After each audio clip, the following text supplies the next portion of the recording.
Kumusta po kayo? Bago po ang lahat, first things first.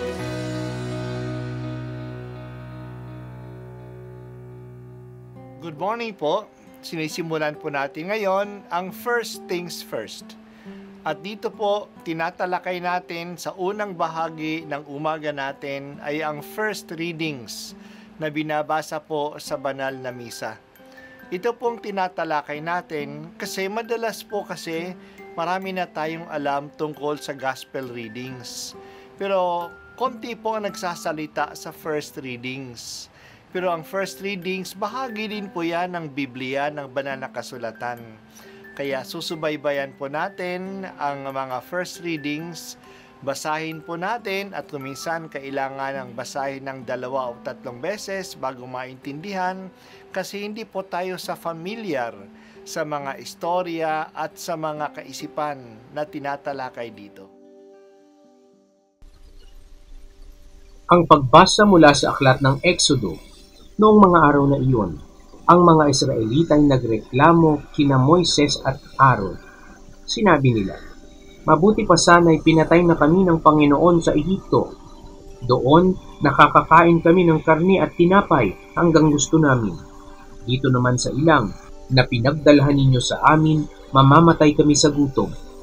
Sinabi ng Panginoon kay Moises, "Pauulanan ko kayo ng tinapay mula sa langit.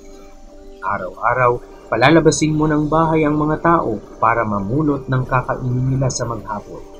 Sa pamamagitan nito'y susubukin ko kung hanggang saan nila susundin ang aking mga tagubilin." Narinig ko ang reklamo ng mga Israelita. Sabihin mo sa kanila na pagtatakip silim, bibigyan ko sila ng karne. Sa umaga, bibigyan ko sila ng tinapay hanggang gusto nila. Sa gayon, malalaman nilang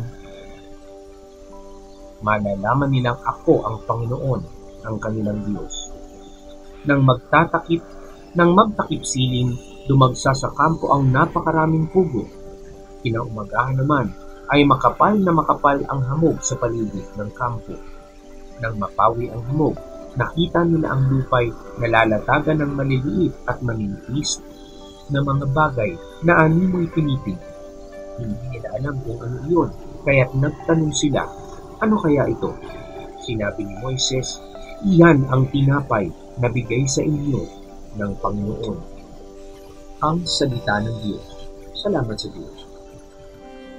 Si John Baptist Marie Vianney ay isang parish priest na nilagay ng kanyang obispo na mamuno sa maliit at mahirap na parokyan sa Ars sa Francia. Sa kanyang mga panalangin, sa kanyang pagpepenitensya at sa kanyang paghikayat sa mga tao, nabuhay ang natutulog nilang pananampalataya. Hindi lang ang natutulog na pananampalataya ng mga taga-Ars ang nabuhay, ngunit gayon din ang maraming tao sa Francia. Nanatili siyang parish priest doon sa Ars ng 40 years. Kumalat ang balita ng kanyang kabanalan na napilitan ang French government na maglagay ng train station sa Ars dahil sa maraming tao na pumupunta doon upang mangumpisal kay Father Vianney at makinig sa kanyang mga payo. Noong siya ay naging santo, siya ay ginawang patron ng mga parish priests. Sa Pilipinas, ang pinakamalapit na linggo sa kapistahan niya sa August 4 ay ginawang St. John Baptist Maria Vianney Sunday upang ipagdasal ang mga parish priest at tulungan ang ongoing formation ng mga pari. Malaking himala na nakatakas na ang mga Israelita sa pagkaalipin sa Ehipto sa pamumuno ni Moises. Pero hindi kailangan silang tumawid ng disyerto upang makarating sa ipinangako sa kanila ng Diyos. Kailangan silang tumawid sa disyerto. Pagkaraan ng mahabang panahon, nagreklamo na sila. Wala silang pagkain sa disyerto. Na-miss na nila ang mga karne at tinapay na kinakain nila sa Ehipto. Mas ginusto na lang nilang manatili sa pagkaalipin sa Ehipto kaysa mamatay ng gutom sa disyerto. Narinig ng Diyos ang kanilang reklamo. Pinagbigyan sila. Maghanda na lang sila at abangan nila ang pagkaing ibibigay sa kanila. Pagdating ng hapon, dumilim ang langit at napuno ito ng mga pugo.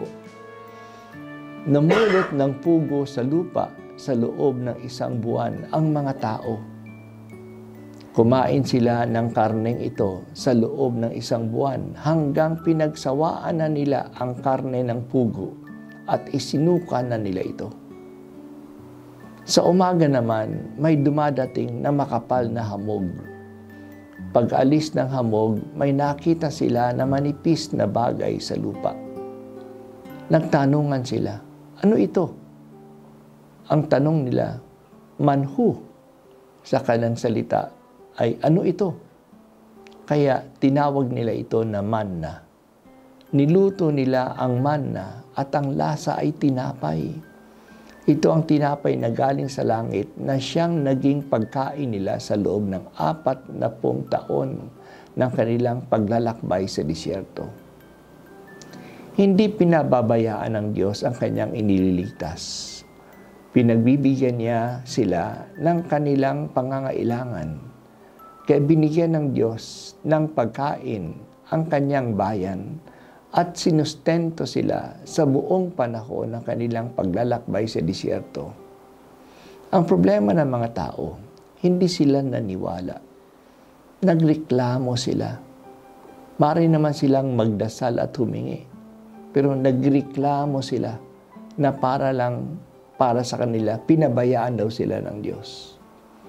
Sa pagkukulang at pangangailangan ng ating nararanasan sa buhay, manalig tayo sa ating manliligtas. Iniligtas na niya tayo. At basta na lang ba tayo pababayaan? Pinadala ng Ama ang kanyang anak upang tayo iligtas. Namatay na si Jesus para sa atin. Pababayaan ba tayo? Ganun na ka-committed ang Diyos sa atin. Hindi na tayo pababayaan. Bakit pa tayo nag-aalinlangan? Alam niya ang ating pangangailangan. Nababahala siya sa atin. Mahal niya tayo.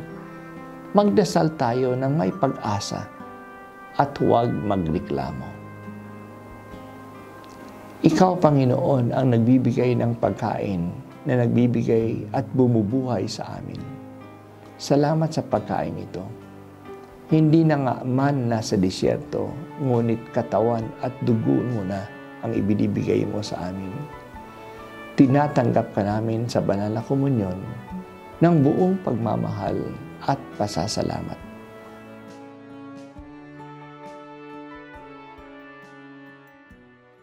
At ako po ay si Bishop Broderick Pabilio dito sa First Things First.